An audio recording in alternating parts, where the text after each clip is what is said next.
Buongiorno e benvenuti a questa edizione di Focus TG, come sempre in diretta su Rete Veneta. Trascorreremo assieme un'ora e mezza con collegamenti da tutta la regione per raccontarvi tutto ciò che sta accadendo in Veneto in questo lunedì mattina 24 aprile 2023. Ci sono due notizie molto gravi, vi preannuncio subito, che ci arrivano dalle nostre redazioni. La prima riguarda una sparatoria che è avvenuta a Fara Vicentino, quindi siamo in provincia di Vicenza, il cui bilancio sarebbe di un morto e un ferito. Ci collegheremo tra poco per tutti i dettagli. L'altra grave notizia di cronaca ci arriva dal Trevigiano, invece da Oderzo, dove un'avvocatessa è stata aggredita e accoltellata da un cliente. Ci collegheremo in diretta da Oderzo anche in questo caso per avere e per darvi tutti gli aggiornamenti su questi due gravi fatti di cronaca. Cronaca che ci porta anche nel Padovano per un'operazione contro l'immigrazione clandestina e lo sfruttamento della prostituzione. Vediamo. Aveva costretto una sua connazionale minorenne a prostituirsi con minacce, violenze e pressioni psicologiche. Una nigeriana di 37 anni è stata rintracciata e arrestata in una struttura di accoglienza a Tribano in esecuzione di un ordine di carcerazione emesso dalla Procura di Bologna. La donna deve scontare una condanna definitiva a 7 anni, 8 mesi e 10 giorni di reclusione per favoreggiamento dell'immigrazione clandestina, riduzione in schiavitù e tratta di esseri umani. Tra il settembre del 2015 e il giugno del 2016 aveva fatto arrivare in Italia e ospitato a Rimini una 16enne nigeriana, riducendola in uno stato di soggezione, approfittando della sua povertà e costringendola con minacce e violenze a prostituirsi. La donna, arrestata dalla polizia di Padova, è stata portata in carcere a Verona. I suoi figli di 6, 4 e 2 anni sono stati affidati ai servizi sociali di Padova. E 2 arresti per spaccio sono stati compiuti nel fine settimana dai poliziotti della sezione crimine diffuso della squadra mobile della questura di Padova. Lo hanno sorpreso a spacciare vicino al parcheggio di un supermercato in zona Pontevigo d'Arzare. Un 31enne tunisino è il primo arrestato nell'operazione antidroga della squadra mobile di Padova nel fine settimana. Lo straniero è stato trovato con 6 involucri contenenti cocaina pronta per essere venduta. Altre 4 dosi erano nascoste in bocca. Il 31enne, dopo il tentativo di fuga, è stato braccato al capolinea nord del tram. Sempre per spaccio è stato arrestato un 29enne, già con precedenti per droga, in via Cairoli a Sarmeola di Rubano. Il pusher è stato sorpreso nel seminterrato di un condominio con 16 dosi di eroina. Alla vista dei poliziotti, che sono entrati grazie all'aiuto di un proprietario di un appartamento, il nigeriano ha cercato di nascondere gli involucri nei risvolti dei pantaloni. Nelle tasche aveva anche 800 euro. Altri 3 stranieri sono stati denunciati per spaccio. Il primo, un 23enne tunisino, è stato trovato in un appartamento della centralissima via dei Rogati con alcune dosi di cocaina e hashish. Lo straniero è risultato irregolare e trasferito in un centro di espulsione. Un altro tunisino di 20 anni è stato trovato in via Tommaseo con 24 grammi di hashish e un nigeriano in via Garigliano è stato denunciato mentre vendeva una dose di cocaina a un 45enne di Galzignano. E rimaniamo su Padova in questa prima parte del nostro telegiornale perché rischiano una denuncia per offesa del sentimento religioso. Le femministe di Non Una Di Meno, che venerdì per le strade di Padova hanno sfilato, vediamo per quale motivo rischiano la denuncia. Sono state segnalate in procura le attiviste di Non Una Di Meno che venerdì sera hanno sfilato in corteo nel centro di Padova esponendo la gigantografia in cartapesta dei genitali femminili chiamata la Sacra Vulva. La Digos ha segnalato alla procura la manifestazione per offesa del sentimento religioso e ora le partecipanti potrebbero rischiare una denuncia. Durante il corteo, indetto contro gli attacchi al diritto di autodeterminazione femminile, le attiviste di Non Una Di Meno hanno recitato la preghiera alla vulva contro il patriarcato a favore della legge 194 per l'aborto. Le attiviste hanno percorso il listone lanciando la partecipazione alla manifestazione nazionale di Ancona il prossimo 6 maggio a sostegno dell'aborto libero e sicuro. Dopo la segnalazione in procura, i collettivi di Non Una Di Meno di tutta Italia attraverso i social hanno manifestato solidarietà alle attiviste padovane che rischiano la denuncia. Siamo sempre in diretta con Focus TG, vi ricordo le 2 principali notizie di oggi per le quali tra poco ci collegheremo in diretta sia con la provincia di Vicenza che con quella di Treviso. Per quello che riguarda il Vicentino, a Fara Vicentino si è verificata una sparatoria in zona industriale, il primo bilancio parlerebbe di un morto e di un ferito, tra poco vi sapremo dare tutti i dettagli con i nostri inviati sul posto. A Oderzo invece un'avvocatessa è stata aggredita e accoltellata da un cliente, si trova attualmente ricoverata all'ospedale dell'ospedale. Per ora ci trasferiamo a Venezia per parlare del cosiddetto Bosco dello Sport, il progetto per il quale il Comune di Venezia aveva chiesto finanziamenti alla Commissione europea che gestisce i fondi del PNRR. Da Bruxelles però è arrivato parere negativo.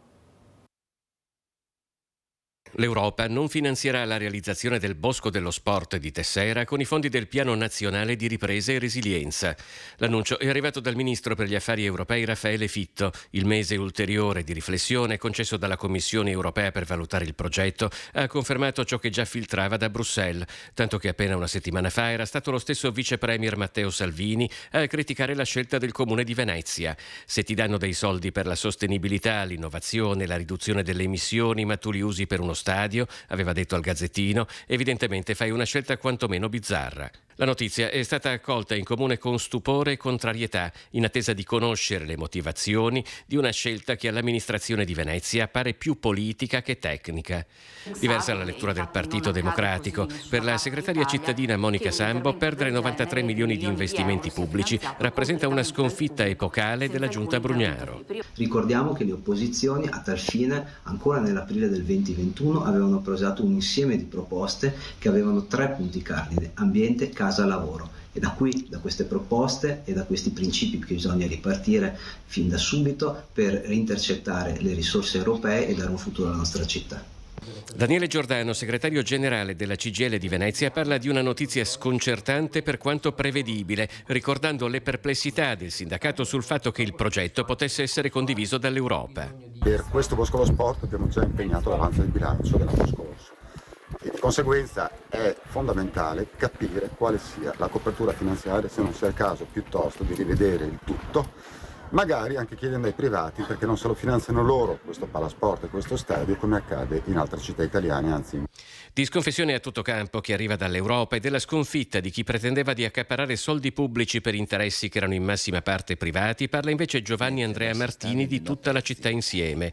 Dalla municipalità di Venezia Murano Burano, la consigliera delegata Sara Arco chiama alla mobilitazione. Ora il 27 ci sarà un consiglio comunale e invito i miei concittadini a venire insieme a me in consiglio comunale e chiedere tutti insieme le dimissioni di questo sindaco che troppo spesso ha regalato brutte pagine per questa città. E torniamo alla cronaca. Nel Padovano un mezzo meccanico fermo da tempo ha preso fuoco sabato alle acciaierie venete in zona industriale a Padova. Incendio di un demolitore idraulico fermo da tempo sabato alle 18 all'interno delle acciaierie venete di Riviera Francia in zona industriale a Padova. Fortunatamente non ci sono stati feriti. 7 i pompieri intervenuti per spegnere l'incendio del mezzo cingolato. Le cause delle fiamme sono ancora al vaglio della squadra intervenuta sul posto. I vigili del fuoco hanno utilizzato anche la schiuma per domare il rogo che probabilmente aveva interessato anche il serbatoio di carburante. Cambiamo decisamente argomento. Prima vi do una notizia però che è arrivata. Voi sapete che ci sono dei problemi di brutto tempo in questo periodo, eppure la siccità è quella che continua ancora a preoccupare di più. Il lago di Garda, quindi stiamo parlando del più grande lago italiano, non solo del Veneto, ha raggiunto il suo livello più basso dal 1953. Si trova ora a soli 45,8 centimetri sopra lo zero idrometrico, vale a dire la quota sul livello medio del mare stabilita come riferimento convenzionale per questo bacino.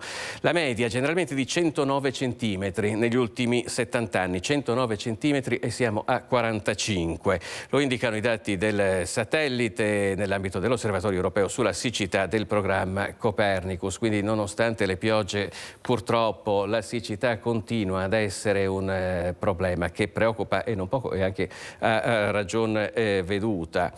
Studenti, tecnici e ingegneri sono stati in visita agli impianti di trattamento di rifiuti ETRA di Campo d'Arsego a Campo San Piero. Abbiamo nettamente cambiato argomento e ci siamo trasferiti in provincia di Padova. 50 studenti di un istituto tecnico padovano a Campodarsego, ingegneri di Firenze a Campo San Piero. Sono le visite guidate compiute in questi giorni agli impianti di Etra. A Campodarsego gli studenti sono stati accompagnati nell'impianto di selezione di carta e cartone, dove ogni anno vengono selezionate oltre 25.000 tonnellate di rifiuti cellulosici provenienti dalla raccolta differenziata del territorio, con un recupero del 99%. A Campo San Piero i tecnici del settore iscritti all'ordine degli ingegneri di Firenze hanno visitato il centro di biotrattamento costituito da un depuratore di acque reflue urbane e da un impianto per la produzione di biogas destinato all'agricoltura. L'economia del Veneto è in allarme. Nei prossimi 5 anni bisognerà occupare 346.000 nuovi posti di lavoro. Più della metà è dovuta a pensionamenti. Ci sono serie preoccupazioni da parte delle aziende di riuscire a trovare tutto questo personale.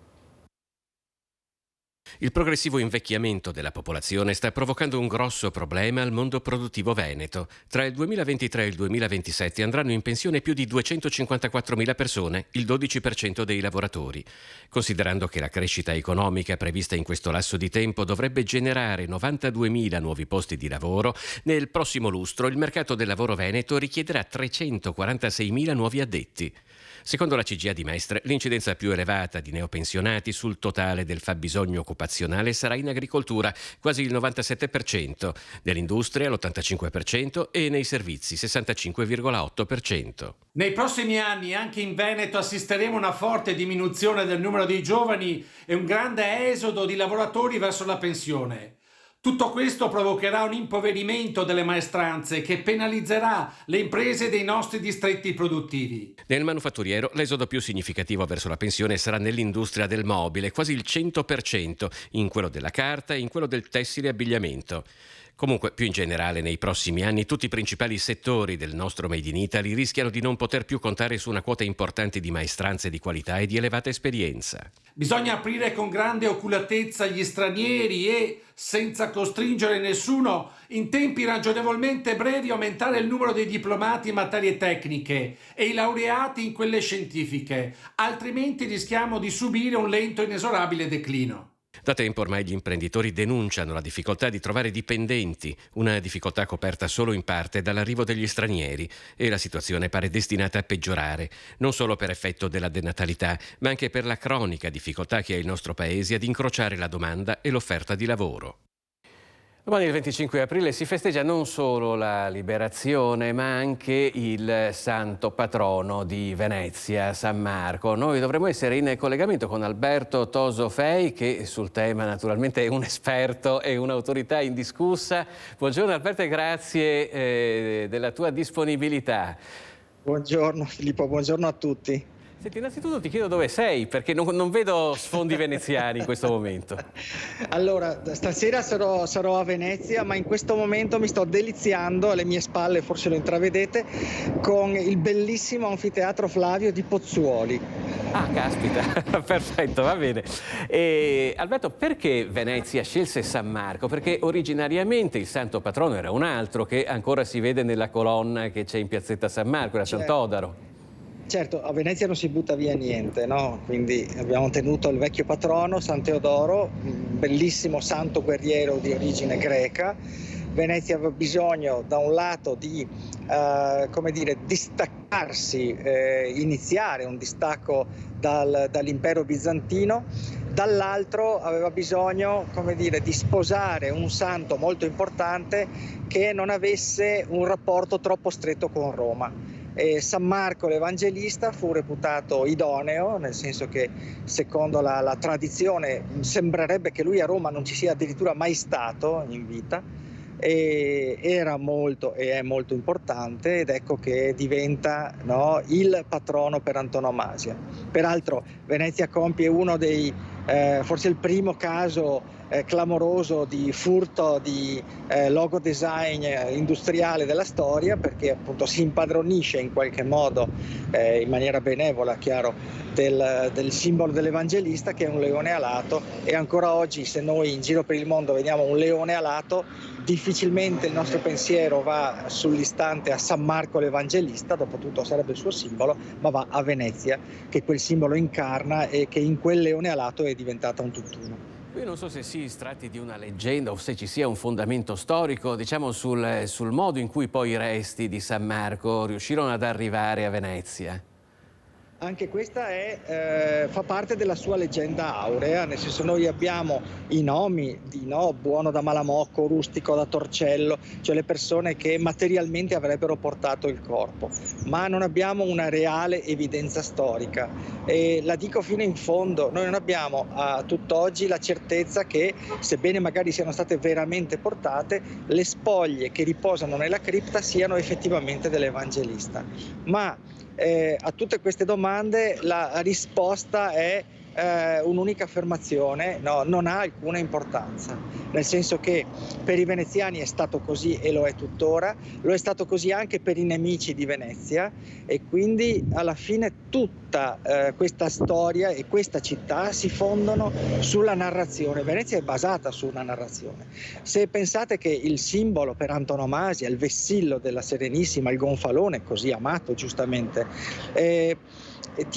riporta, no? Il libro che Leone tiene tra le zampe, che non è il Vangelo, è un libro che riporta delle parole, no? Che noi conosciamo tutti a memoria: Pax tibi marce Evangelista meus. Se poi noi voltassimo idealmente la pagina, no, del libro, sulla pagina successiva troveremo il resto della frase: Ic requiescat corpus tuum, qui riposerà il tuo corpo. Sono le parole di una profezia, ed è la profezia che l'angelo, no, che compare in sogno all'Evangelista, fa a San Marco, che approda fortunosamente sulle isole della laguna prima che Venezia esista. Ecco, noi sulla bandiera di Venezia rechiamo le parole di una leggenda.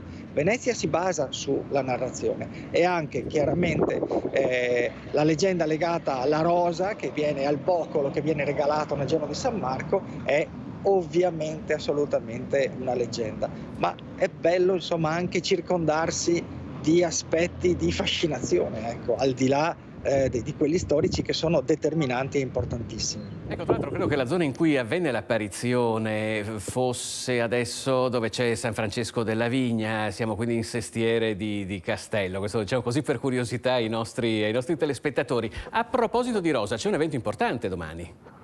Domani ci diamo appuntamento a partire dalle 11:30 in piazza San Marco, e lo dico e lo nego, nel senso che serve una prenotazione. Non so se sono ancora aperte le prenotazioni, si può provare a entrare in Venezia Rivelata su Facebook, cercare anche su Instagram Venezia Rivelata o Una Rosa per Venezia e chiedere se c'è posto, però insomma ho qualche riserva, perché una volta che ci si è prenotati si è destinati a un settore. Questa rosa è la rosa vivente, qualcuno la ricorderà perché è diventata iconica nell'ultimo decennio, fu fatta una prima volta e sola volta finora nel 2014, è ideata dall'artista Elena Tagliapietra, con la quale ho collaborato per 2 anni allora in Venezia Rivelata, appunto, che fu una lunga rassegna promossa e sostenuta da Vela, dal Comune di Venezia. Quest'anno Vela e la città di Venezia hanno deciso di rifare la rosa, però chiaramente bisogna iscriversi, si viene assegnati a un settore, bisogna venire vestiti o di verde o di rosso, e poi appunto si entra a far parte di questa composizione vivente che verrà fotografata dal campanile e da alcuni droni. Benissimo, quindi l'appuntamento è in piazza San Marco per chi può esserci, altrimenti lo vedrete nei nostri telegiornali. Naturalmente vi faremo vedere tutto quello che è accaduto durante il 25 aprile. Noi ringraziamo Alberto Tosofei, gli auguriamo buon rientro a Venezia, allora a questo punto da Pozzuoli. Grazie mille, grazie. Mi metto in viaggio fra un'ora e quindi stasera sono a casa. Grazie di nuovo ad Alberto, ci vediamo a Venezia naturalmente. Noi proseguiamo col nostro telegiornale, tra poco parleremo anche delle celebrazioni del 25 aprile, inteso come festa della liberazione, perché non sono mancate e non mancano le polemiche un po' in tutta Italia, ma noi ci concentreremo su quello che sta accadendo nel veneziano. Nel frattempo vi raccontiamo però una storia. Prima abbiamo parlato dei pensionamenti che stanno per mettere in crisi le aziende del Veneto. Sono previsti almeno 250.000 pensionamenti nei prossimi anni, ma adesso vi raccontiamo una storia molto curiosa che si riferisce ai lavoratori che hanno salvato un'azienda in crisi. Siamo a San Donà di Piave, dove i dipendenti hanno rimesso in piedi una tipografia che era stata dichiarata fallita a causa della pandemia. Gabriele Pellizzon e sono il presidente della nuova tipografia Colorama. Prima ero un dipendente. Dalla crisi aziendale causata dalla pandemia al fallimento fino alla decisione di risorgere dalle proprie ceneri. Ora sono 7 lavoratori impiegati, di cui 4 ex dipendenti. Questa è la realtà di una tipografia di San Donà di Piave che, come l'Araba Fenice, si è rialzata in piedi spiccando il volo grazie alla volontà e capacità di alcuni ex dipendenti che hanno saputo reinventarsi e unendo le proprie forze per formare una cooperativa al fine di garantire una continuità occupazionale a loro stessi e non privare il territorio di una importante storia imprenditoriale. Modello di grande plauso e certamente da esportare, così l'assessore regionale al lavoro Elena Donazzan. E qui la storia bella è che lavoratori all'interno, qualcuna da 25 anni, qualcuna da 4, hanno deciso di assumersi una responsabilità, hanno conferito tutta la loro NASPI, quindi quello che poteva essere un ammortizzatore sociale da tenersi come sicurezza, e l'hanno messa nella loro idea imprenditoriale, che era la loro azienda. Una sfida tra sogno e follia, supportata dalla competenza anche di chi ha saputo indirizzare una giusta idea. Quindi sia la parte Conf cooperative, con le unioni territoriali, i centri servizi, con le banche di credito cooperativo, si è fatta una valutazione realistica della sostenibilità dell'operazione. Certamente non una passeggiata, ma giorno dopo giorno una continua sfida, compensata dai fatti, con commesse e clienti che non mancano. Perché ovviamente stiamo pagando tutto quello che è il non fatto dell'azienda di prima, però insomma vedo che comunque ce la facciamo, i clienti sono contenti, il lavoro c'è. E ora c'è dunque una storia a lieto fine, questa che ci arriva da San Donà di Piave nel servizio di Anna Maria Parisi. Anna Maria Parisi che dovrebbe essere proprio in collegamento con noi in questo momento, sempre dal veneziano, perché naturalmente domani si celebra il 25 aprile, non mancano le polemiche sia a livello nazionale che a livello locale. In questo caso diciamo che c'è un dibattito piuttosto vivace a Marcon, vero Anna? È corretto Filippo, buongiorno a te, ai nostri telespettatori e telespettatrici. Altro che dibattito vivace, qui c'è una polemica senza sosta in merito alle celebrazioni di domani 25 aprile, giornata come noto festa della liberazione dal giogo nazifascista e che in quelle di Marcon, celebrazioni che in quelle di Marcon con l'Alza Barbiera sono state come dire concentrate alle 8 del mattino, niente meno, un orario insomma molto presto, quindi per pochi minuti di cerimonia rispetto a una 3 giorni che si terrà sempre in quel di Marcon per festeggiare San Marco. San Marco, ricordiamo, patrono di Venezia ma non di Marcon. Ne parliamo con il presidente dell'ANPI di Marcon Quarto d'Altino, dove ci troviamo in questo momento, Filippo Nappi. Buongiorno Presidente. Buongiorno. Come mai questa... innanzitutto volevo anche dire che abbiamo naturalmente invitato per un'intervista, per averlo ospite con noi in diretta, anche il primo cittadino Matteo Romanello, però ha detto che non era possibile in quanto è via con la famiglia e ci dispiace molto che non sia potuto intervenire nemmeno con un videomessaggio. Pazienza. Dunque, Presidente ANPI Filippo Nappi. Dunque, Presidente, come mai tante polemiche in quel di Marcon? Prima il Comune non ha voluto patrocinare il film Roma città aperta, proposto proprio da voi, dall'ANPI. Adesso le celebrazioni alle 8 del mattino giustificate, dice Romanello in un'intervista rilasciata al Gazzettino di oggi, perché voleva permettere lo svolgersi di un corteo che si sarebbe dovuto tenere dalle 10 del mattino e che invece non si terrà. Innanzitutto, perché non si terrà questo corteo? A quale corteo si riferisce, scusi? Il corteo che era stato come dire, proposto e portato avanti da molti comitati cittadini e da molti rappresentanti della politica locale di Marcon, proprio a sostegno dell'ANPI contro la decisione del Comune di non patrocinare il film Roma città aperta, corteo che era stato chiamato simbolicamente, un po' anche da un punto di vista giornalistico, Marcon città aperta.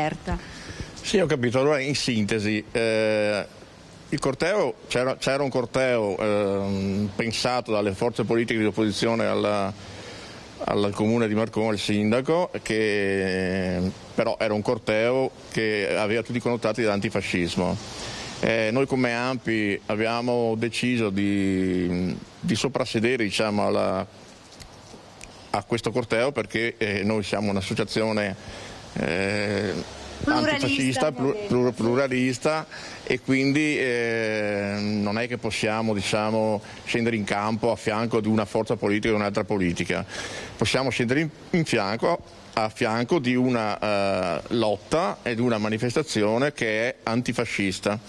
E non è detto che non si faccia, tra l'altro, no? Non è detto che nei prossimi,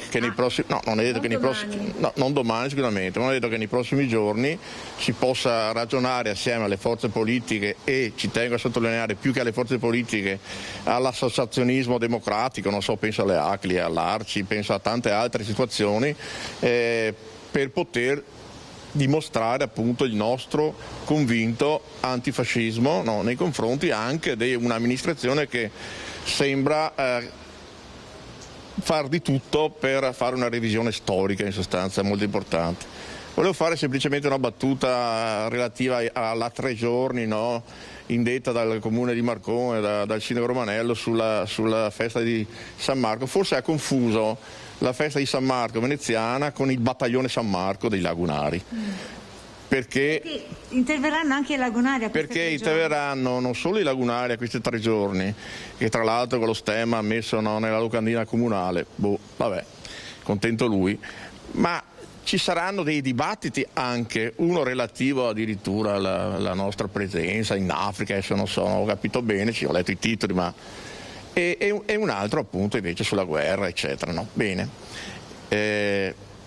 Anche qua però non si capisce quale guerra, cioè non si capisce se parlando di guerra in generale o se parlando della guerra conosciuta da tutti, quella appunto tra Federazione Russa e l'Ucraina. Ecco, e quindi insomma qui le polemiche continuano. Comunque voi domani mattina alle 8 del mattino sarete presenti all'alzabandiera. Scusa, hai domande, Filippo? Sì, volevo chiedere al tuo ospite come giudica queste affermazioni. Adesso noi le facciamo vedere ai nostri telespettatori, che sono state riprese anche dalla stampa nazionale da parte dell'assessore regionale al lavoro Elena Donazzan. Questo è il Corriere del Veneto, ma ripreso anche dal Corriere della Sera. L'antifascismo ha scatenato il terrorismo rosso, ha detto Donazzan, non può essere un valore. Peraltro domani sarà il primo 25 aprile in piazza a Vicenza, proprio per l'assessore Donazzan, che per la prima volta parteciperà alle manifestazioni della Festa della Liberazione. Dunque non può essere un valore, ha scatenato il terrorismo rosso, dice la Donazzan. Un commento, Presidente Nappi, sulle parole dell'assessore regionale al lavoro Elena Donazzani in merito al... Scusi, mi viene da ridere, scusi. Perché sa che cosa ha detto l'assessore? Sì, ma ecco. l'assessore regionale dovrebbe vergognarsi di quello che dice. E io davvero auspico che insomma il presidente della regione Veneto, Zaia, insomma, faccia qualcosa, cioè non so cosa possa fare, diciamo, però è indecente quello che dice questo assessore, ma non è la prima occasione tra l'altro in cui lei esprime dei giudizi sifatti, insomma, no? che sono effettivamente, a mio modo di vedere, sono dei giudizi fascisti, no? Che non è che uno che ripete tra l'altro a pappagallo quello detto da suoi più illustri, diciamo, no? Compagni di partito. Ecco, questo è il discorso. Cosa vuol dire? Che la Costituzione nella Costituzione non c'è la parola antifascista, no? La Costituzione è antifascista, la Costituzione è nata dalla lotta antifascista, la Costituzione è nata ed è antifascista. Ecco, e a proposito di antifascismo, prego venga, mi raggiunga qui. Abbiamo con noi anche il segretario dell'ANPI sezione di Marco Quarto d'Artino. Sì. Mi ricorda il suo nome? Gigi Varin. Ecco, lei come commenta quanto detto dall'assessore regionale Elena Donazzani? Io sostengo sicuramente quanto detto dal Presidente, ma vorrei aggiungere che come la Donazzani altre persone istituzionali purtroppo periodicamente hanno questi atteggiamenti, fanno queste uscite che sono veramente aberranti, perché questi signori hanno giurato sulla Costituzione. Queste persone che ricoprono incarichi istituzionali hanno giurato sulla Costituzione. La nostra Costituzione è principalmente antifascista, quindi queste persone devono decidere se andarsene o se ritirare quello che hanno detto e vergognarsi, perché non c'è alternativa. Non si può essere indifferenti, non si può essere antifascisti se non si rispettano questi basilari testi della nostra Costituzione, della nostra vita quotidiana, insomma. Ecco, voi come segretario e presidente ANPI di questi comuni del Veneziano, adesso pensate anche di intraprendere insieme magari ad altre sezioni locali, anche nazionali, un qualche provvedimento nei confronti di dell'autrice di queste parole? Ma io credo che si sta già provvedendo a prendere qualche provvedimento, però sai, i provvedimenti che possiamo prendere noi sono la protesta, sono le denunce pubbliche e sono anche però le denunce, diciamo, alla magistratura. Sappiamo purtroppo che per quante denunce fatte nel corso degli anni, non sto parlando della donazione in particolare, ma diciamo di membri governativi, ma anche di forze, diciamo, politiche che si rifanno esplicitamente al fascismo, insomma non è che ci siano state tante conseguenze positive, ecco, nel senso che ci sono ancora organizzazioni fasciste che si autodichiarano fasciste, che insomma sono ancora vive e vegete con sedi, e anzi con sedi che aprono giornalmente. Ieri a Vicenza è uscita la notizia che domani, il 25 aprile, si dovevano aprire una sede di un gruppo dichiaratamente fascista. Ecco, quindi queste sono provocazioni e non si capisce bene perché le istituzioni dello Stato, no, locali non reagiscono nel modo giusto, che secondo noi è doveroso, fermo e forte contro appunto queste organizzazioni fasciste. Ecco, a tal proposito, segretario Vanin, lei che è anche del posto, conosce bene la storia di queste persone cadute che hanno versato il sangue, come ricorda queste effigie, per la nostra libertà? Purtroppo a Quarto d'Artino ci sono, come queste, ce ne sono molte altre targhe che ricordano ragazzi giovanissimi che non sono rimasti indifferenti, che hanno preso una parte. Ecco perché partigiani. Il partigiano è colui che prende una parte. In questo caso noi stiamo prendendo la parte della Costituzione. Loro al tempo non avevano la Costituzione e hanno preso la parte della loro coscienza, che non è una cosa da poco. Hanno capito che non potevano essere indifferenti a certe situazioni e hanno dato la vita per questo. In un'altra via qui a Quarto c'è un ricordo di un ragazzo di 16 anni.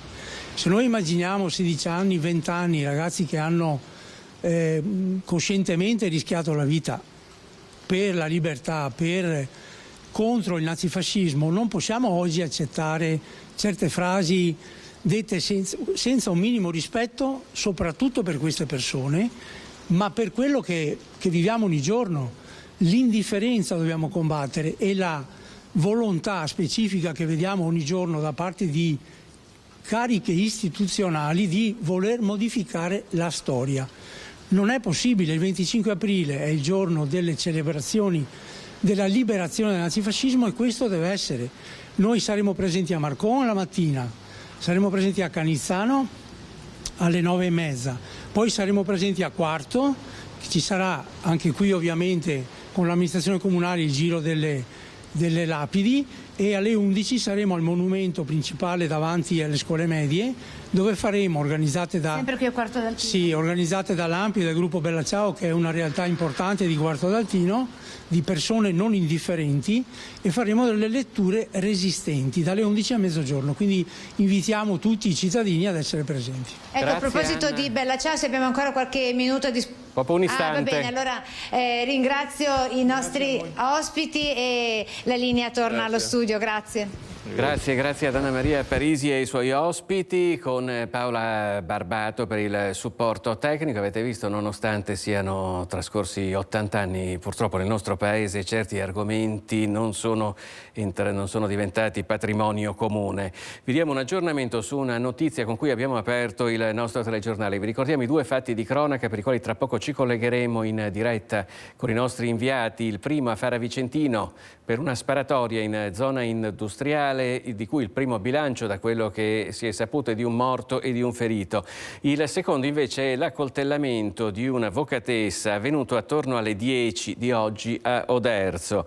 Ebbene, l'accoltellamento è avvenuto presso lo studio legale dell'avvocatessa. Vi diamo appunto dei maggiori dettagli. Attorno alle 10 in via dell'Ongaro, forse al culmine di una discussione nell'ambito di una pratica civilistica. Questo è quanto scrive l'ANSA, e l'avvocata è stata raggiunta da alcuni fendenti da parte di un cittadino italiano di 52 anni, cliente dell'avvocato, che poi si è allontanato. L'avvocato è stato soccorso e trasportato non in pericolo di vita presso l'ospedale di Oderzo, mentre l'accoltellatore è stato successivamente rinvenuto cadavere all'interno di un rustico di famiglia nel Trevigiano. Stanno procedendo per gli accertamenti del caso i carabinieri della compagnia di Conegliano sotto la direzione della Procura della Repubblica di Treviso. Come vedete, una vicenda veramente molto grave, molto dolorosa, della quale ci occuperemo nel prosieguo della nostra diretta. Intanto noi ci fermiamo per un istante, non andate via.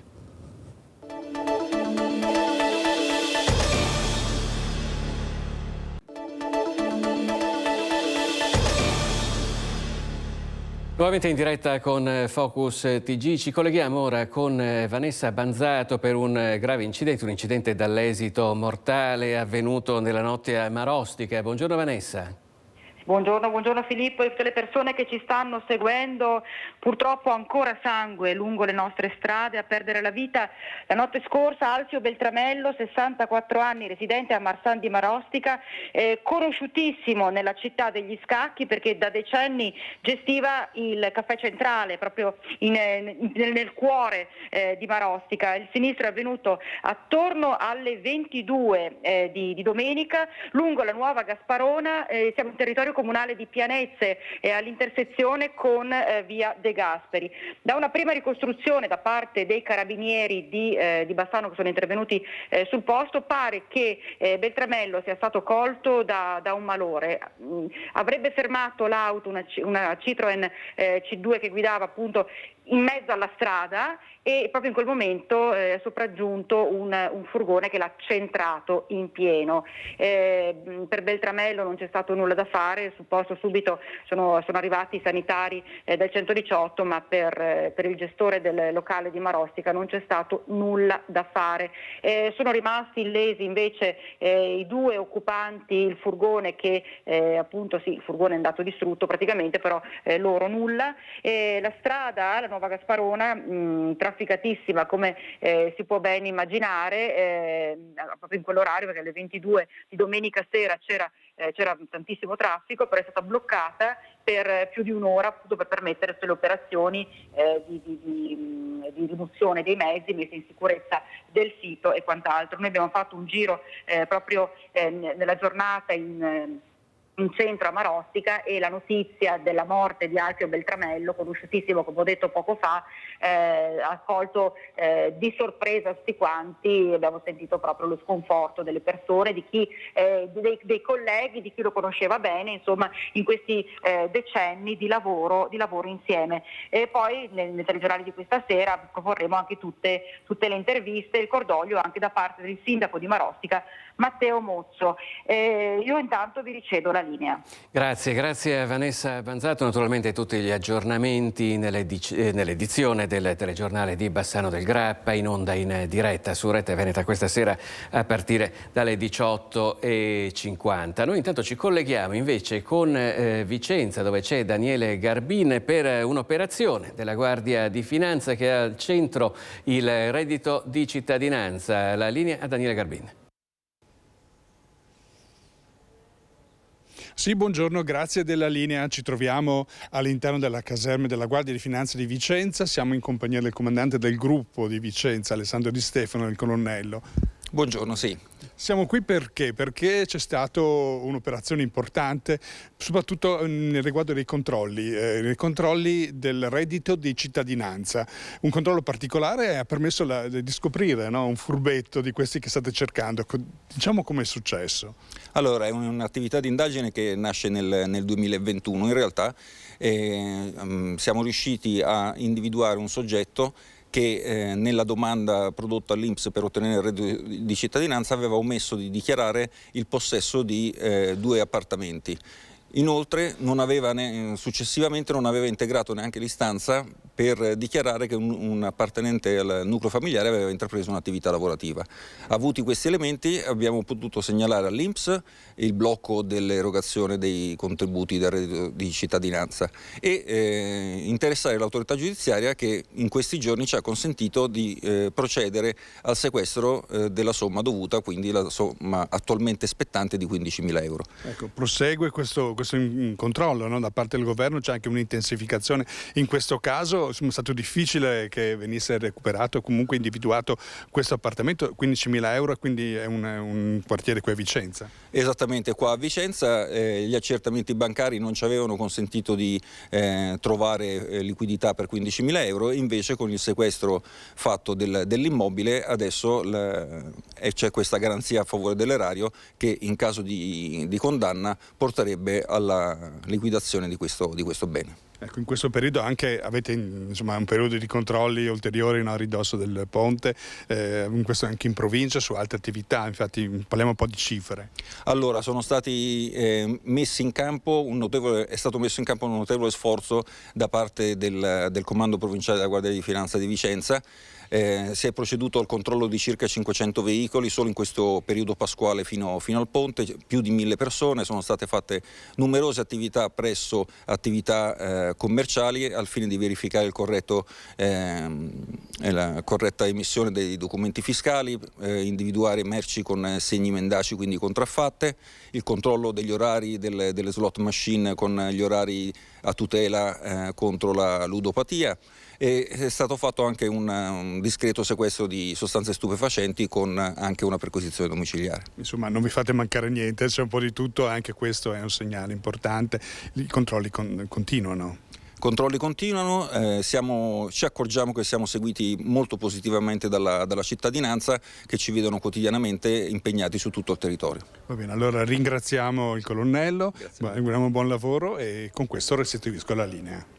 Grazie a Daniele Garbin da Vicenza, grazie al suo ospite. Noi rimaniamo nel Vicentino perché un incidente stradale è degenerato in un pestaggio nella notte tra sabato e domenica nella zona di Vicenza Ovest. Ad essere coinvolte sarebbero state addirittura una decina di persone. È intervenuta la questura per far luce sull'accaduto. Vediamo. Incidente stradale in via del Commercio, poi degenerato. È successo nella notte tra sabato e domenica. L'incidente sarebbe degenerato in una lite tra diverse persone presenti. Secondo le ricostruzioni degli inquirenti, avventori di locali pubblici presenti in zona, probabilmente alterati dall'abuso di sostanze alcoliche. Alla vista delle pattuglie delle forze di polizia, una buona parte si sarebbe allontanata. Gli agenti intervenuti hanno comunque proceduto all'identificazione di una decina di individui e a far accompagnare al pronto soccorso 3 di loro, 2 dei quali contusi superficialmente ed uno in stato di incoscienza per l'abuso di sostanze alcoliche. Sono tuttora in corso accertamenti per ricostruire la dinamica di quanto accaduto e consentire al questore Paolo Sartori la valutazione in merito all'eventuale adozione di provvedimenti amministrativi e misure di prevenzione. Sono stati recuperati da poco i 6 ragazzi statunitensi, 2 maschi e 4 femmine, rimasti bloccati dalla neve mentre scendevano a piedi dal Faloria. I 6 ventenni del Minnesota sono saliti in funivia per poi decidere di rientrare lungo il sentiero 214 verso Valle Orita e Cortina.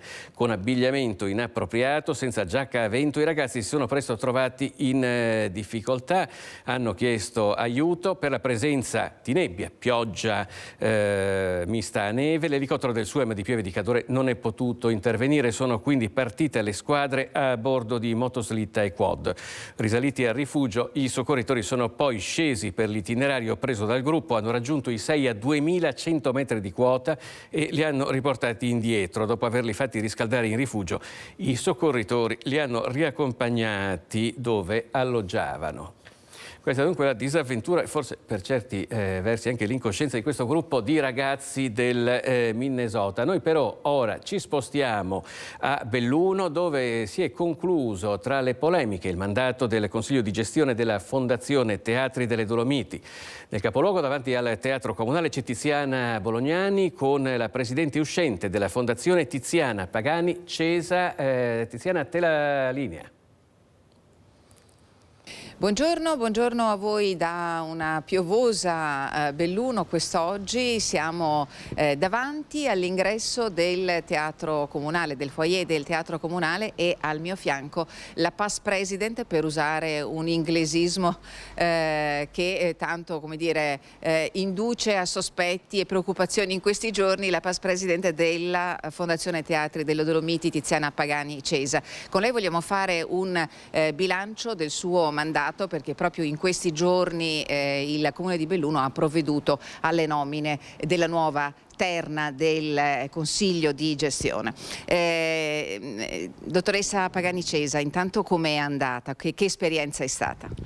È stata un'esperienza complessa che non mi aspettavo. Sono stata nominata a sorpresa, quindi per me è stato proprio un fulmice a ciel sereno.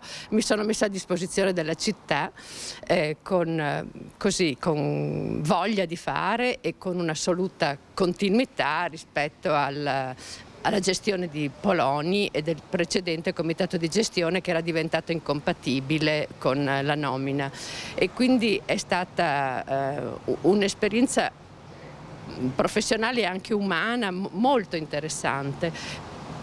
Devo dire molto colpita dal Covid. Ricordiamo che noi siamo stati nominati in settembre del 2020. Quindi in piena pandemia. In piena pandemia. Sembrava fosse finito durante l'estate. Quando noi siamo stati nominati, subito ci siamo messi ad organizzare, nel senso che era già stato organizzato da Valeria Benni e dal Comune, oltre le vette che sempre ad ottobre viene ripetuta. Però subito dopo è stato chiuso. C'era una bellissima mostra di Alessandro Seffer che è stata vista pochissimo, perché dal 25 di ottobre c'è stata una nuova impennata dei casi di Covid, e quindi è stato chiuso il museo, il teatro, per tutto il 2021 non si è potuto fare spettacoli. Noi nel 2021 abbiamo deciso comunque di finanziare i 3 residenti, perché erano veramente a corto di risorse e quindi era necessario dargli una mano. Sembrava che la stagione 21-22 fosse risolto.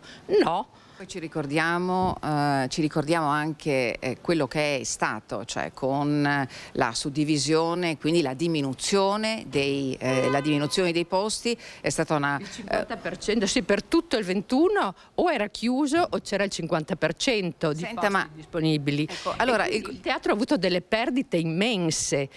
Queste perdite sono andate a bilancio nel 2022.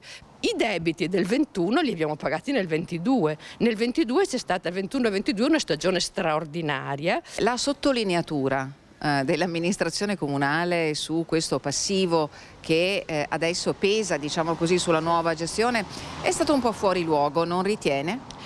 Ritengo di sì, anche perché l'assessore a Damiano, che con grande orgoglio ha inaugurato le 3 mostre che sono state organizzate e sostenute economicamente dalla fondazione, e cioè la mostra per i 100 anni di Augusto Mürer, la mostra per i 50 anni dalla morte di Dino Buzzati, che è stata curata dal Circolo Cultura e Stampa, a cui però noi abbiamo dato un bel contributo per tutte queste cose, e la mostra di Mattotti e Buzzati, voluta da noi, sostenuta pienamente da noi. Questi hanno fatto molte entrate al Museo Civico a favore del comune, abbiamo pagato tutto noi.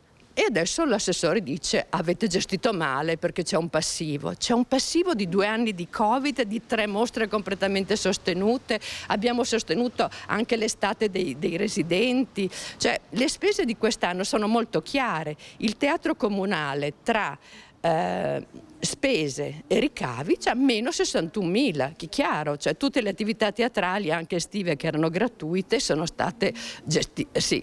Il supporto economico è stato dato da fondazione. Quindi possiamo dire in maniera molto... Almeno un ringraziamento.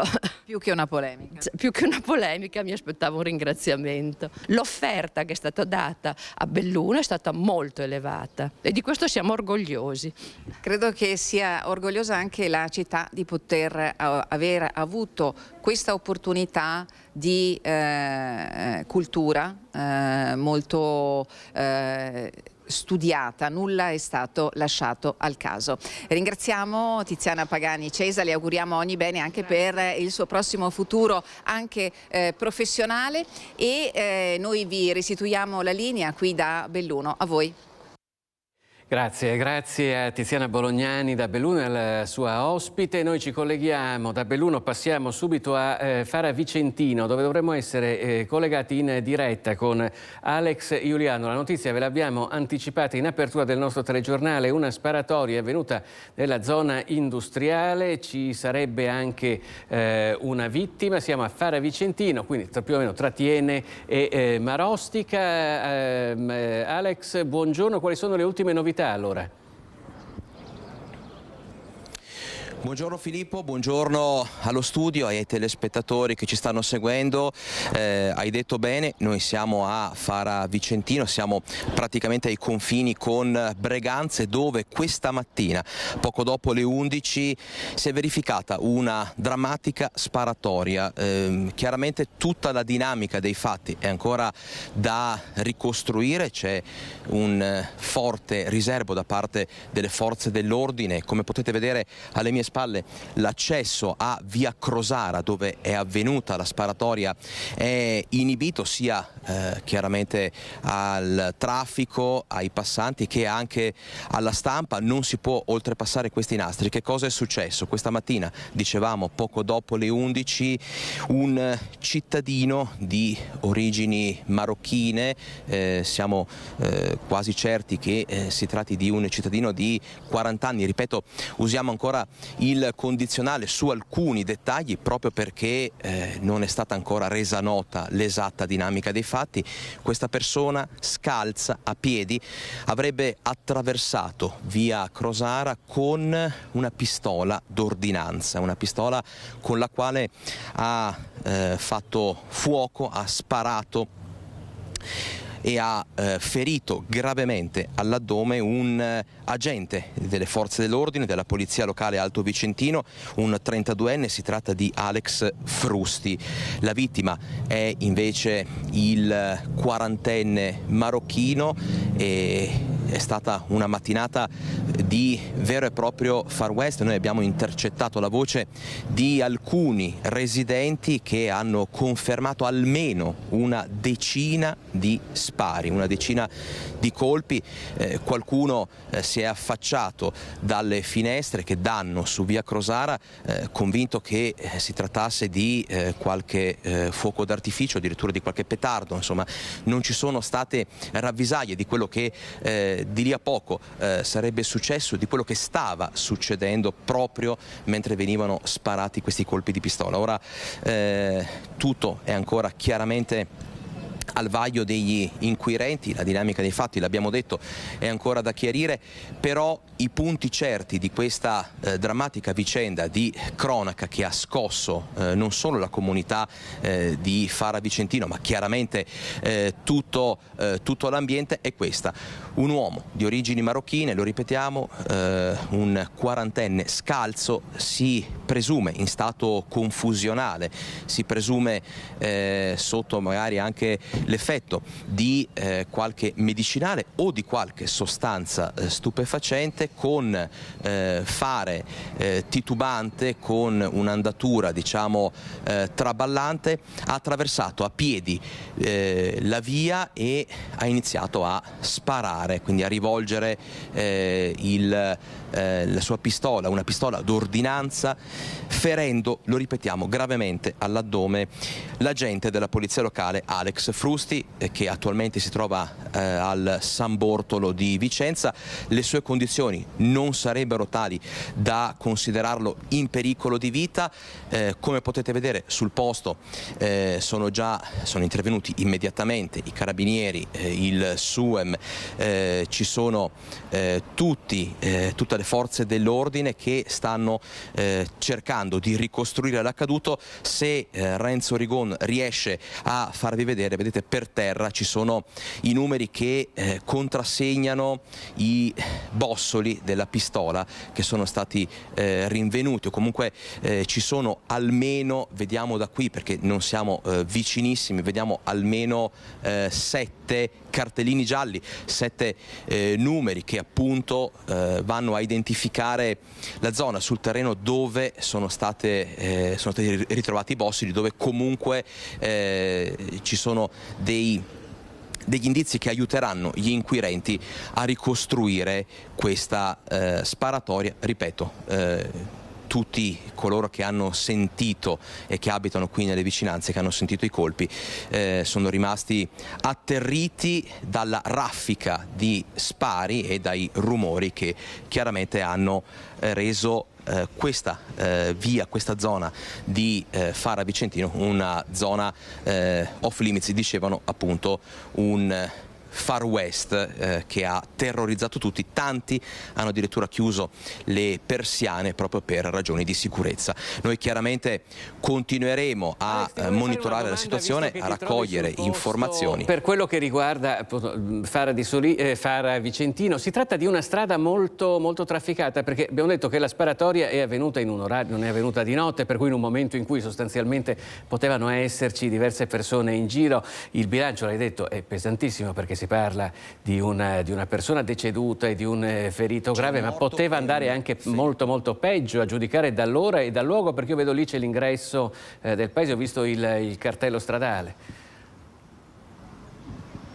Assolutamente, questa è una strada non solo abitata, ma è anche una strada che mette in comunicazione Fara Vicentino con Breganze. Ci sono delle attività commerciali, ci sono degli uffici, dei locali, c'è ad esempio un supermercato qui proprio a pochi passi, quindi indubbiamente il bilancio poteva drammaticamente essere peggiore di quello che è stato. Lo ripetiamo ancora una volta per chi magari si fosse messo in collegamento adesso: un morto e un ferito, la persona che ha perso la vita è il 40enne marocchino, e poi un ferito grave ma sembra non in pericolo di vita, Alex Frusti, un agente della Polizia Locale dell'Alto Vicentino.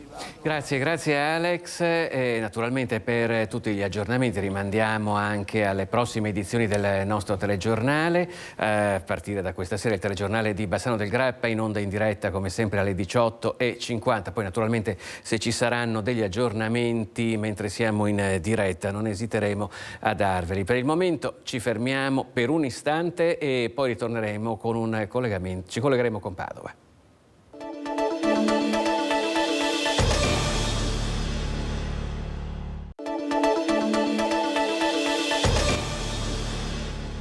Rieccoci nuovamente in diretta con Focus TG. Poco fa ci siamo collegati con Fara Vicentino, dove c'erano per noi Alex Giuliano e Renzo Rigon per avere gli ultimi aggiornamenti. Ve lo ricordiamo, di una sparatoria avvenuta questa mattina all'ingresso del paese. Il bilancio è di una persona deceduta e di un ferito grave tra le forze dell'ordine. Quello che vedete in questo momento è il post che è stato fatto dal presidente della regione Luca Zaia. Sto seguendo con apprensione quanto avvenuto poco fa nel comune di Fara Vicentino, ha scritto Zaia. C'è stata una sparatoria tra le forze dell'ordine, però non lo possiamo più vedere perché è partita la pagina, e naturalmente il pensiero di Zaia, ve lo concludo io, va in questo momento all'esponente delle forze dell'ordine ferito.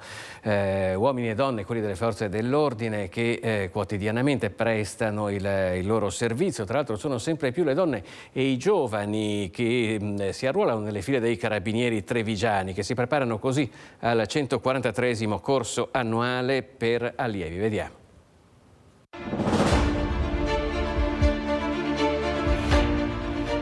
A breve sarà pubblicato il bando di concorso per l'arruolamento di un gran numero di carabinieri che verranno tratti in parte da militari, quindi da giovani che già hanno le stellette, e in parte ovviamente il reclutamento avverrà da giovani della società civile. Un'opportunità di crescita concreta, umana e professionale. Per questo l'Arma Trevigiana guarda alle nuove generazioni del territorio in vista del 143esimo corso formativo annuale per allievi carabinieri. Dopo decenni di spending review negli ultimi anni, l'inversione di tendenza che ha permesso alla Benemerita di rinnovarsi. Osserviamo sicuramente un incremento del reclutamento anche nelle regioni del nord d'Italia e anche nella nostra provincia di Treviso.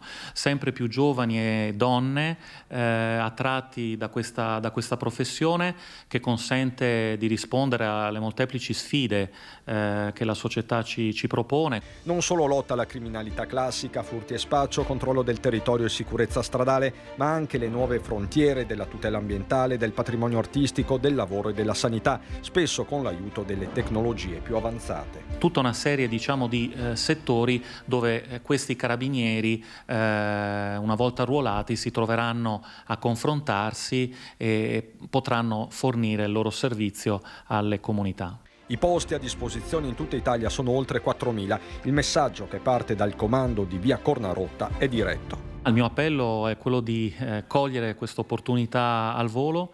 È un modo ovviamente per fare un'esperienza professionale ma anche umana impareggiabile.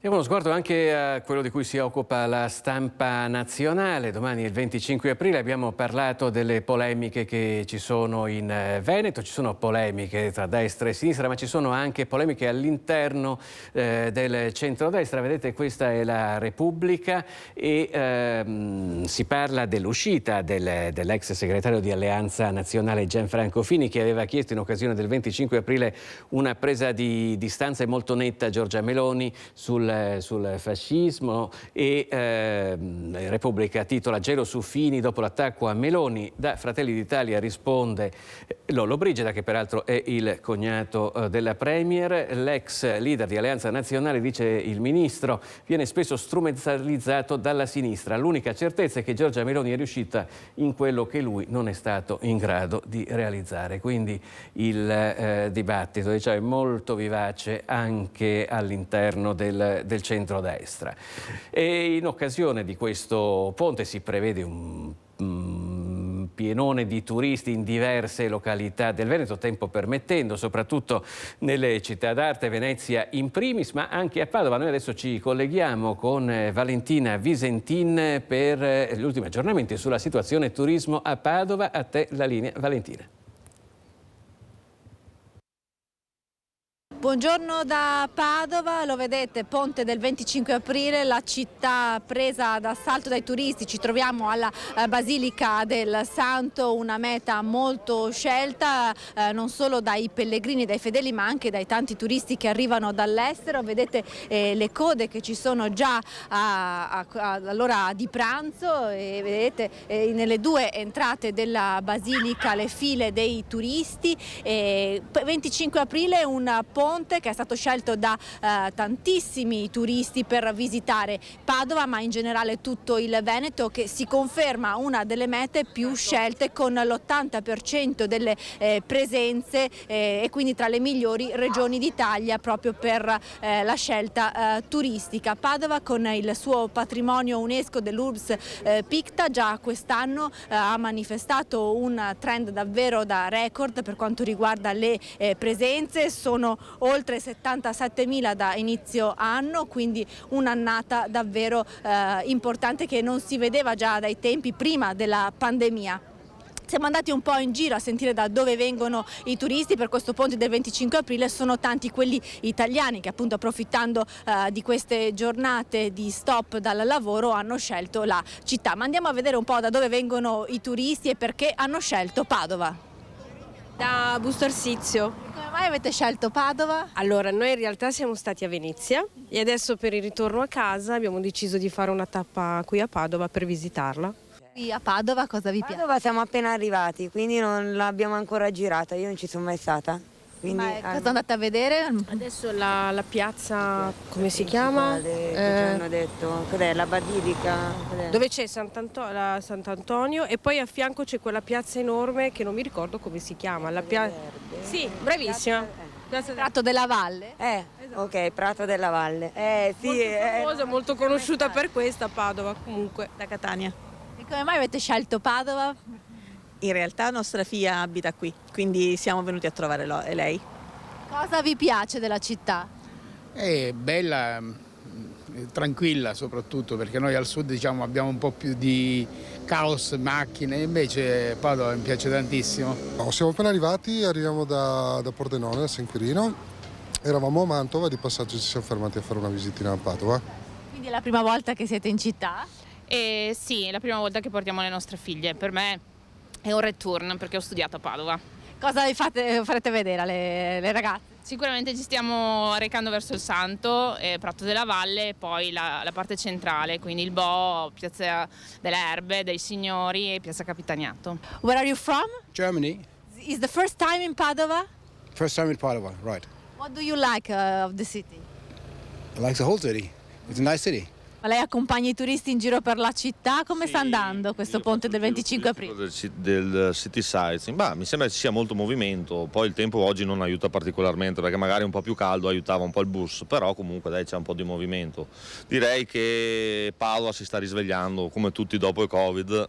Si vede un po' di più la voglia di girare, ecco, di uscire, di star fuori all'aperto, ecco. Allora, entriamo nel bus turistico che gira per la città, andiamo a vedere un po' di che nazionalità sono i turisti. La prima volta a Padova, da dove venite? No, da Como, arriviamo da Como. E cosa avete visto della città? Fino adesso solo la Basilica. Come mai avete scelto questa città da vedere? Perché siamo venuti, abbiamo visto solo la Basilica, adesso volevamo ampliare. Germany. Switzerland. It's the first time in Padova? No, the second. What do you like of the city? The market. Napoli. Napoli. Come mai avete scelto Padova per visitare? Facendo un bel tour. Facciamo un giro, abbiamo fatto Ferrara, adesso facciamo Padova e poi vediamo qualche altro questa giorno. bellissima chiesa e questa bellissima zona che non ci siamo mai stati. Da San Giuseppe Vesuviano, Napoli. Napoli. È la prima volta a Padova? Sì, E prima. perché l'avete scelta? Per visitarla, perché non l'avevamo mai vista. Torino. Come mai avete scelto Padova per questo ponte del 25 aprile? Abbiamo fatto un giro Venezia, Treviso, Padova, qui in Veneto. Avete sentito dalla Germania ma anche dal sud Italia tanti turisti che abbiamo incontrato in pochi minuti qui in città. Intanto alle mie spalle le code per entrare alla Basilica del Santo continuano, abbiamo visto anche tanti giovani, quindi una città scelta anche per le gite scolastiche in questa primavera che si confermerà per la città davvero con numeri da record. Da Padova è tutto, restituisco la linea allo studio. Grazie a Valentina Visentini e a Federico Cibotto da Padova. Noi adesso invece ci colleghiamo in diretta con Daniela Sizia che si trova per noi a Oderzo, credo con Francesco Ceron. La notizia ve l'abbiamo già data in apertura di telegiornale, l'accoltellamento di un avvocato e poi anche il ritrovamento, credo, del cadavere della persona che l'aveva accoltellata. È vero, Daniela? Sì, buongiorno Filippo, buongiorno anche ai telespettatori. Sì, purtroppo un'aggressione che è accaduta qui questa mattina, siamo nel cuore di Oderzo, lo vedete, questo alle mie spalle è lo studio legale di Mary Zorz. Qui è stata aggredita, è stata colpita con più fendenti, una alla mano, poi sembra anche alla schiena, quindi alle mani nel tentativo di difendersi, poi alla schiena quando lei è riuscita a scappare, è scappata dal suo aggressore, ha sceso le scale. Qui ci hanno raccontato poi anche i suoi vicini d'ufficio, altre persone che hanno sentito questo trambusto, lei urlare, si sono affacciati, hanno visto il sangue sulle scale, poi lei è corsa via ed è andata qui in questa cartolibreria dove ha chiesto aiuto, ha detto mi hanno accoltellato, aveva paura, era sotto shock, non riusciva nemmeno a parlare, era molto evidente la ferita alla mano. Poi sono arrivati i sanitari, ovviamente i carabinieri, si stava cercando di ricostruire quello che è accaduto. In realtà invece, come hai detto tu, l'uomo che l'ha aggredita, che è un 53enne di Mansuè, è stato trovato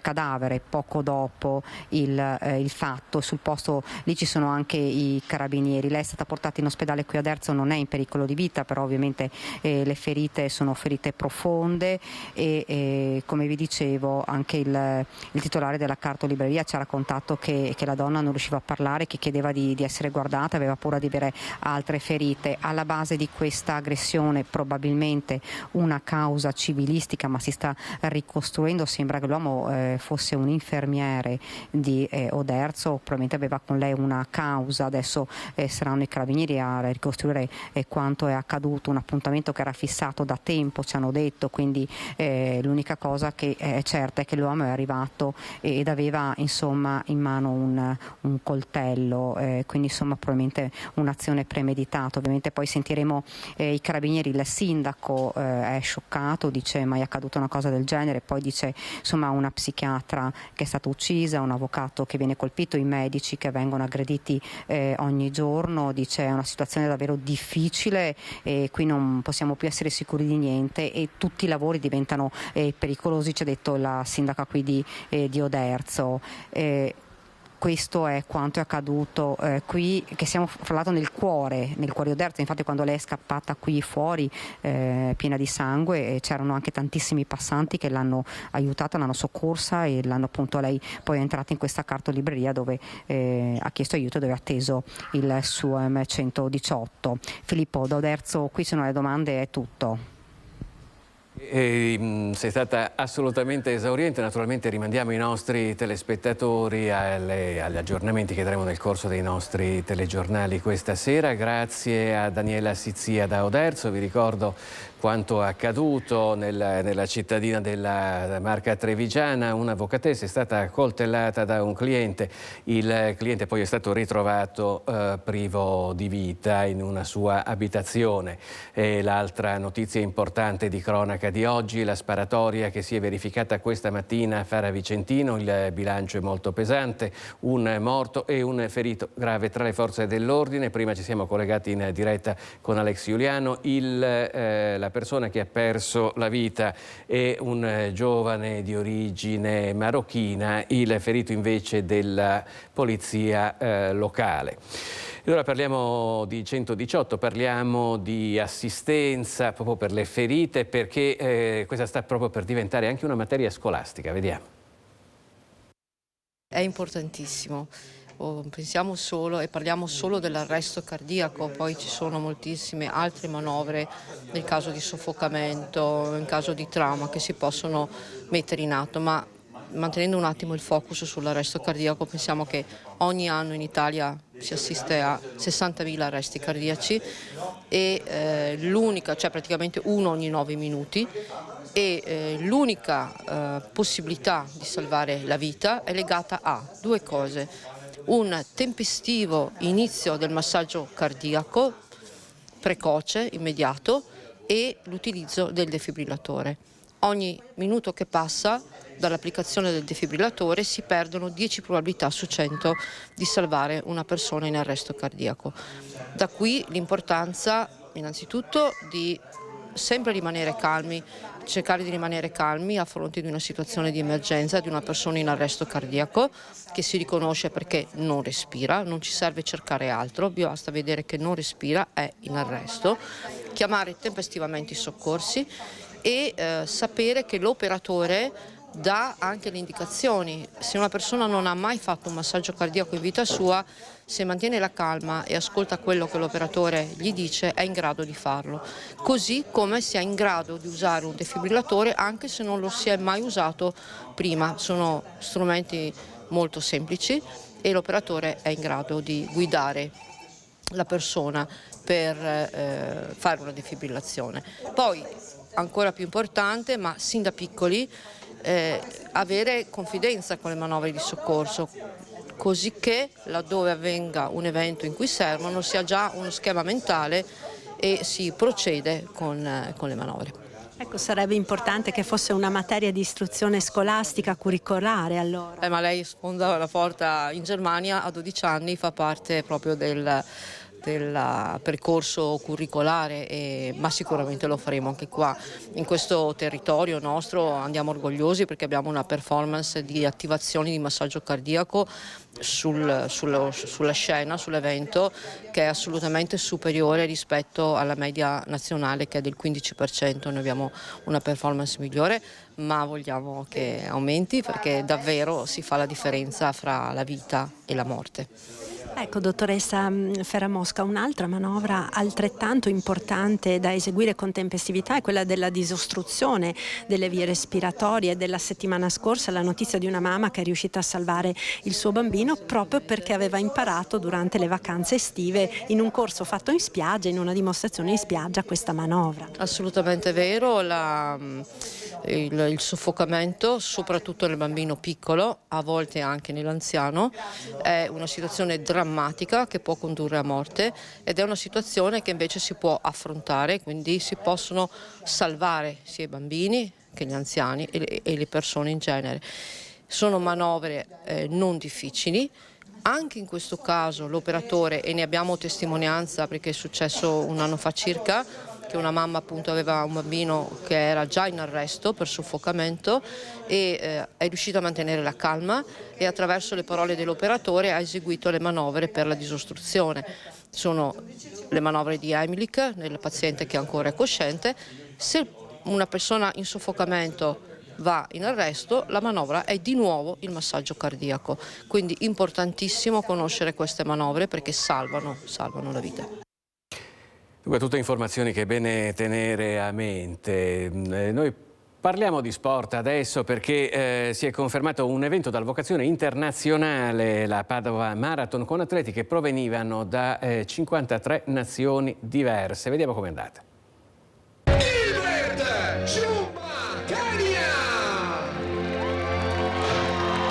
Con il tempo di 2 ore, 13 minuti e 48 secondi è il kenyota Gilbert Chumba, il vincitore della Padova Marathon 2023. Il Veneto porta bene all'atleta africano che era già stato protagonista della Maratona di Treviso del 2018. In quell'occasione, con il premio vinto, aveva acquistato una mucca per la sua azienda agricola e l'aveva chiamata Treviso. Ora ha promesso che ne comprerà una che prenderà il nome di Padova. Alle sue spalle il connazionale Edward Chimetto, terzo l'etiope Bareka Geletto, quinto e primo degli italiani il trevigiano Roberto Graziotto.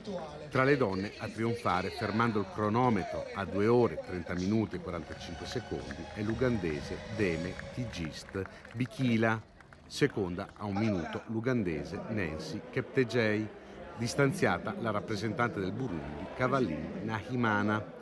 Protagonista della mezza maratona, un altro kenyota, Kennedy Kipkieko, che ha concluso i 21 chilometri in 1 ora, 1 minuto e 27 secondi. Terzo tempo di sempre per la gara padovana. A vincere la gara femminile l'ugandese Winnie Yemutai con 1 ora, 10 minuti e 8 secondi. Un'edizione che ha visto un ottimo numero di partecipanti che si inserisce nel contesto internazionale delle gare podistiche. Attrattiva per gli atleti internazionali, nonostante 2 o 3 importanti maratone internazionali, c'è Londra, c'è Amburgo e c'è Madrid in contemporanea. Siamo riusciti ad attrarre anche molti atleti professionisti e non solo. La maratona e la mezza avevano atleti di 53 nazionalità diverse, quindi è una maratona sicuramente globale, diciamo, a livello ormai è internazionale. Questa è una bella responsabilità che portiamo noi, però siamo contenti di essere testimonial di una realtà come il territorio di Padova che partecipa in modo corale.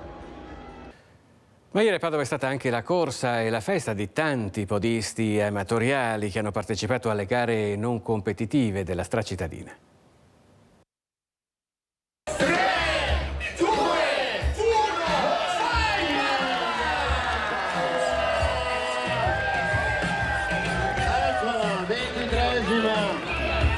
Allacciate le scarpe, tenuta sportiva. Padova ieri si è risvegliata podista. Sono stati più di 20.000 i partecipanti alle stracittadine che hanno animato la Padova Marathon. Numeri che non si vedevano dal 2019 e che la pandemia aveva fermato senza però far dimenticare.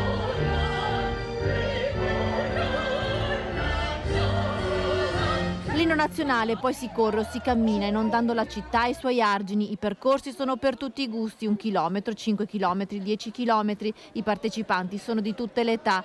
È la corsa dei bambini a piedi o in passeggino, degli amici a 4 zampe. È la corsa di tutti e delle associazioni di volontariato e ricerca. Facciamo 1 metro alla volta e ci arriviamo. Ma è vero che i clown corrono lenti? Sì, corrono lenti, ma arrivano sempre dove devono arrivare e portano un sorriso se ci riescono. Giustina Destro, anche lei corre. Per il VIM. Per il VIM. Quanto è importante, insomma, portare un messaggio di ricerca anche correndo. Fantastico, perché solo facendo ricerca salviamo veramente il futuro. Noi corriamo per Brave, BRC, Associazione Veneto, con la nostra madrina Manuela Levorato. Ma allora Manuela Levorato cammina e non corre? Sì, assolutamente, una bella camminata di solidarietà per Brave, siamo un bel gruppo numeroso, qui c'è la presidentessa Chiara e noi abbiamo grandi obiettivi, prendere questo laser per la ginecologia di Dolo che serve assolutamente alle donne. Dante, anche lei cammina oggi? Certo, ma prossimamente corro adesso perché non vedo l'ora. Il gruppo più grande è quello di Fiato e Cuore che ha riunito oltre 1000 podisti a sostegno dell'hospice pediatrico. 13 associazioni del territorio. Fantastico, tutti a sostegno dell'hospice pediatrico per la nuova realizzazione del centro regionale del Veneto. Si socializza, per socializzare bisogna camminare, non potremo senza fiato diversamente. Però fiato stamattina ce n'è stato e anche tanto cuore per l'hospice pediatrico. Sì, siamo molto felici, è una giornata bellissima. Iniziata sotto i migliori auspici e il numero e il calore dei partecipanti ci dice che la nostra impresa di realizzare il nuovo hospice è a portata di mano. Ad aprire le corse anche il sindaco di Padova, Sergio Giordani, accompagnato dalla moglie Lucia e dai tanti politici ed esponenti della società civile padovana. Veramente una festa bellissima, quanta gente c'è, gente che corre, gente col passeggino, gente col cane. Si stanno godendo la città. Quanto ha corso, sindaco? 5 km. No, ho passeggiato 5 km, non ho corso. Hai voglia. Le feste sportive in Veneto sono state anche a Venezia perché è stata festeggiata invece la squadra di calcio femminile di Venezia, il Venezia Football Club. Vediamo. Non c'è solo il Venezia Football Club del campionato di Serie B a tenere alta la bandiera del calcio in Laguna, ma il Comodoro e compagni hanno anche delle colleghe altrettanto brave, anche se forse meno conosciute al grande pubblico, che fanno parte della squadra femminile che partecipa al campionato nazionale di Serie C. Il club Altamarea ha voluto festeggiare le ragazze con un evento a loro dedicato al pub Marciano di Canareggio. E il 26 aprile la squadra femminile ha un appuntamento storico con la semifinale di Coppa Italia in gara secca a Mestre contro lo Spezia. La parola a mister e giocatrici. Contiamo fiduciosi di scrivere la storia nel club per quanto riguarda il femminile, portando il primo trofeo al femminile a Venezia. Il progetto del Venezia è un progetto molto ambizioso e che crede tantissimo nel femminile. Il Venezia ormai mi è entrato nel cuore perché siamo una grande famiglia, e maschile e femminile sono molto uniti e questa cosa è bello perché comunque è un mondo professionale, ecco, cosa che comunque in altre società, in altre strutture non è così purtroppo nel calcio femminile, quindi questa cosa è una cosa bella.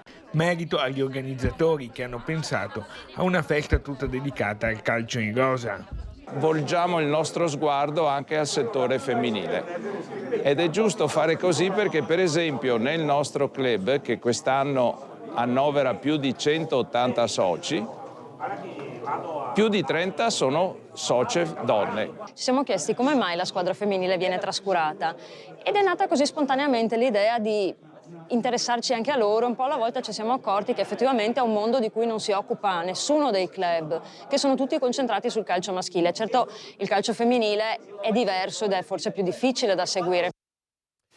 E allora in bocca al lupo anche al Venezia Football Club di calcio femminile. Prima di salutarci c'è tempo per un ultimo aggiornamento per quello che riguarda la sparatoria di Fara Vicentino. Ce lo scrive il Gazzettino.